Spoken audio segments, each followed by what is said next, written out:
نبی پاک صاحب الاولاق صلی اللہ علیہ وسلم فرماتے ہیں کہ بندے کے ہر عمل کا بدلہ 10 سے 700 گنا تک بڑھا دیا جاتا ہے، لیکن روزے کے بارے میں میرا رب فرماتا ہے کہ اس نے روزہ محض میرے لیے رکھا، اب اس کی جزا بھی میں اس کو خود دوں گا۔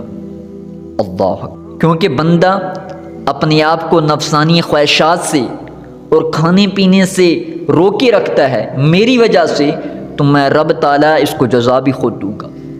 اس کے بعد میرے آقا مولا صلی اللہ علیہ وسلم فرماتے ہیں کہ روزے دار کے لیے 2 خوشیاں ہیں، 2 اعلیٰ قسم کی روزے دار کو خوشیاں محسوس ہوتی ہیں۔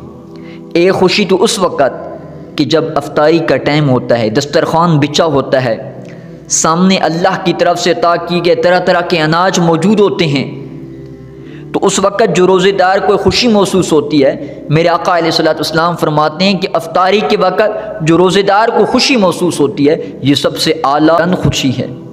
اور اس کے بعد میرے آقا فرماتے ہیں کہ دوسری خوشی کہ جب روزے قیامت میدان حشر لگے گا، سب لوگ اللہ کے سامنے حاضر ہوں گے، اور جو روزے دار ہوگا اس کو روزے کا بدلہ اللہ کے دیدار کی صورت میں عطا کیا جائے گا۔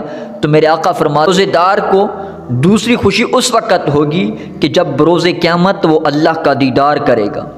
اللہ اکبر۔ اس کے بعد میرے آقا مولا صلی اللہ علیہ وسلم فرماتے ہیں کہ روزے دار کے منہ سے آنے والی بو اللہ تبارک و تعالیٰ کے ہاں مشک اور عنبر سے زیادہ پاکیزہ ہے۔ روزے کی میرے آقا نے بڑی فضیلت بیان فرمائی۔ میرے آقا مولا صلی اللہ علیہ وسلم فرماتے ہیں کہ کل بروز قیامت یہ روزہ اور قرآن اللہ کی بارگاہ میں حاضر ہوں گے اور بندوں کی شفاعت کریں گے۔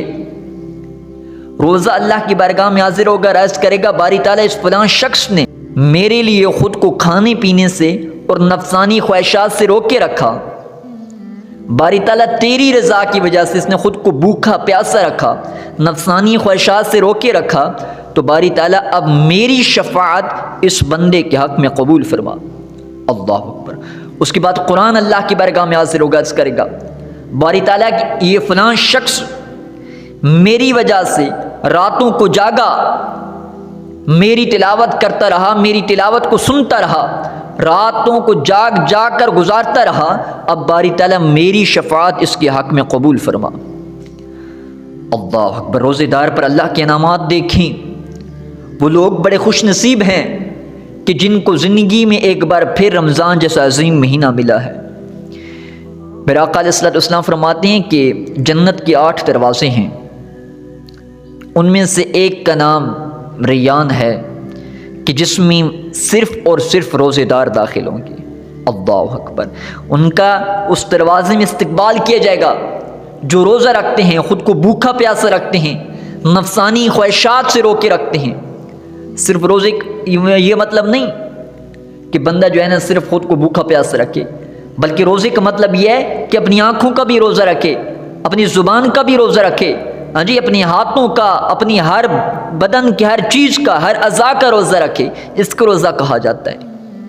جو روزے کا کامل ثواب ہے، جو اکمل روزے کا ثواب ہے، وہ اس صورت میں حاصل ہوگا کہ جب بندہ اپنی آنکھوں کا بھی روزہ رکھے گا، اپنی ہاتھوں کا، اپنی زبان کا، فضول چیزوں سے خود کو روکے رکھے گا، فضول باتوں سے خود کو روکے رکھے گا، فضول چیزیں دیکھنے سے خود کو روکے رکھے گا، تو پھر میرا رب اس کو روزے کی صورت میں عظیم انعامات سے نوازے گا۔